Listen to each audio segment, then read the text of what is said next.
Yo, what's going on everyone? My name is Damien, also known as qybii. How's everyone going today? Gonna get straight into the point of this one, and I'm going to talk about the Golden State Warriors and their fantastic start to the season so far, being 6-1, which is going to be tied for second in the Western Conference. And Golden State Warriors fans, you got to be quite unexpected, because this was not expected for you guys whatsoever coming into the season. Obviously, splitting up the dynasty, I guess, and bringing in Buddy Hield has paid dividends so far, but we'll have to see if that's going to keep intact. Before I get stuck into it even further, a like and subscribe will go a long way, but without further ado, let's get straight into it. The Golden State Warriors have been turning heads so far to start the 2024-25 NBA season. Without having a roster, without as much depth as they used to, everyone thought, and all the analysts and the reporters thought, the Golden State Warriors weren't even going to make the play-in. And I'm not going to lie, I was one of those people, but I said they were going to make the play-in in my prediction video.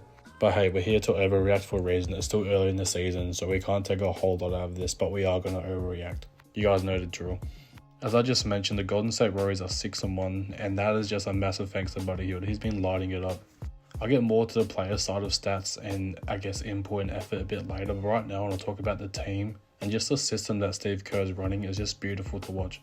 He's running backdoor cuts off screens, of offense on defense. He's got players playing defense who I didn't even know were capable of locking up guys the way that they have been. A special shout out to Moses Moody, because he's been getting buckets and playing good defense, and also Kevon Looney. Ever since he's been at Golden State, he's always known how to play his role correctly.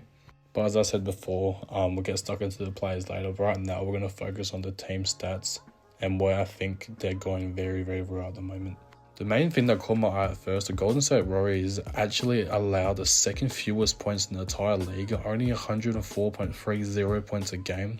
If you guys aren't aware what I'm talking about, it's pretty much the second fewest points in the entire league they let score against them. So that's a very good thing, only 104 points per game.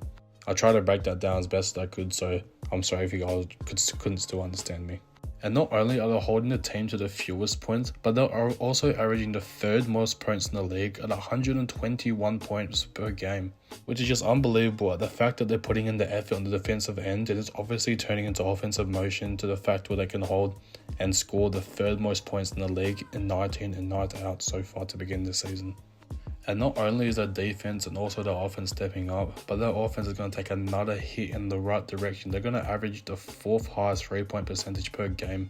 And as I said, that's a special thanks to Buddy Hield and surrounding company. We'll get to that once we get closer. But fourth in the NBA, which is 39.10% 3-pointers per game. That is just unbelievable. Don't get me wrong, it's nothing like amazing or spectacular, but the fact that they're able to kick that, and Steph Curry's hasn't even been a main contributor to that. So far, the surrounding pieces are doing their job, and it's actually just fantastic to watch, considering that I'm a Lakers fan myself, but to see the Warriors in motion is just a beautiful thing. I didn't know how I was going to mention the defense before, how they average or they're leading the second fewest points per game. How about first in rebounds as well? So this is combined rebound, offensive and defensive per game.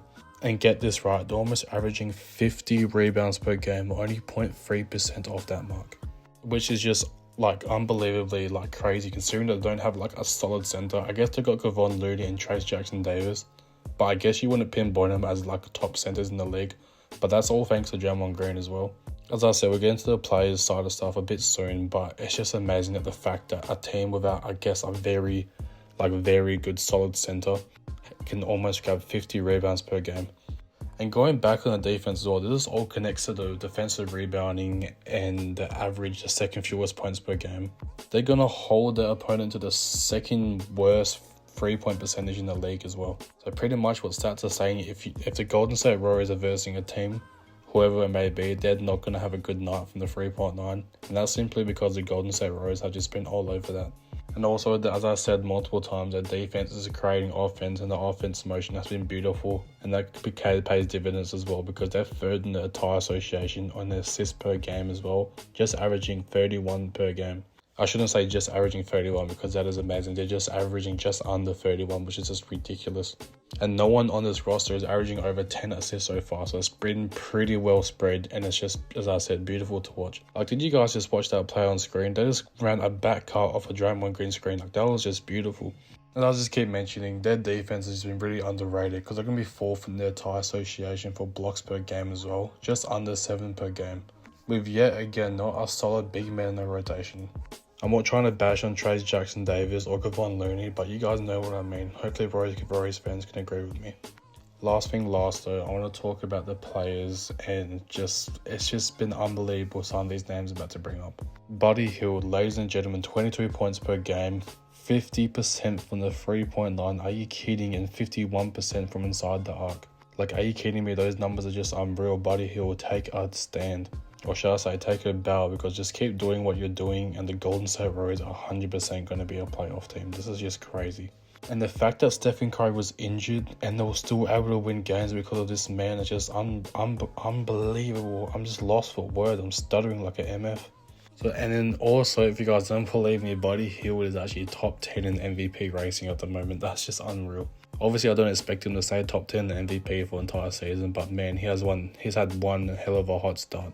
And not to mention as well, Buddy Hield took a massive, bet on himself by signing close to a minimum deal for the Golden State Warriors to see if he can try to get a bigger contract somewhere else or possibly re-sign with Golden State. But if he's taking a bet on himself when he keeps playing this good, he's going to get paid massively this offseason no matter who it's by. Cough, cough, Lakers. And also just the other surrounding pieces around Stephen Curry. Like Andrew Wiggins has also just decided he wants to play basketball again. He's averaging 16 points per game on 44-44 shooting percentage split. That's all you could ask for Andrew Wiggins. You guys gave him that big old contract after he made the All-Star game. And you're just looking for him to get back. Not towards, being an All-Star, but just being somewhat decent enough to pay him that money you guys are. And if you can keep averaging 16 points a game on 44/44 shooting splits, actually that would just be unbelievable. And the fact that he's actually playing really good defense as well. The stats that don't show up a whole lot, these guys playing a great defense, but their defenses are rated so highly for obvious reasons. And you have Draymond Green, who's always going to be there and give you a solid 9.6 rebounds per game. He's actually shooting 52% from the 3-point arc. It's not a massive sample size, but shooting 52% for Draymond Green is just a W in my opinion. And then you have the situation with Jonathan Kuminga, where honestly, I don't know where he's going to end up myself. Apparently him and the Golden State Warriors front office are really far apart in the contract extension.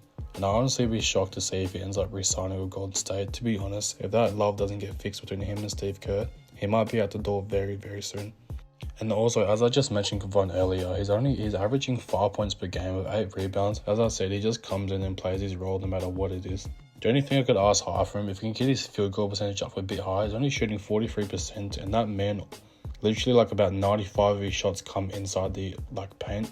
Well, pretty much his shots come from inside the restricted area.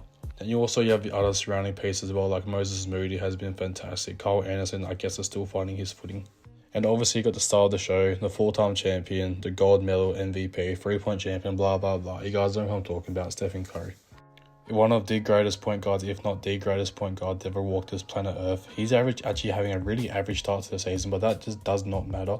Because as much as I'm concerned, this is the exact same scoring average or pace that LeBron should be at. He's at almost 19.8 points per game. He's not shooting the greatest in the 3-point line. He's only 41% on a small clip, but yes, he has been injured. But that's just unbelievable, that the fact that he's shooting one of the lowest shooting percentages on the team out of the main rotational pieces. And yet no one is barely noticing, because they're just so good of a team so far this season. And it's just everyone else is picking up the slack. Shout out to Buddy Hield for real. But the big first test is going to come tomorrow against, or should I say today, for me at least, against the Boston Celtics. That's going to be an absolutely amazing game if they can pull that win out. But anyway, I've been yapping for a minute now. I'm going to wrap it up right there. This has been your boy QB. I'm loving doing these videos for y'all. Just not doing it for likes or subs. I'm just doing it because I genuinely love the game of basketball. But I'll see y'all in the next one.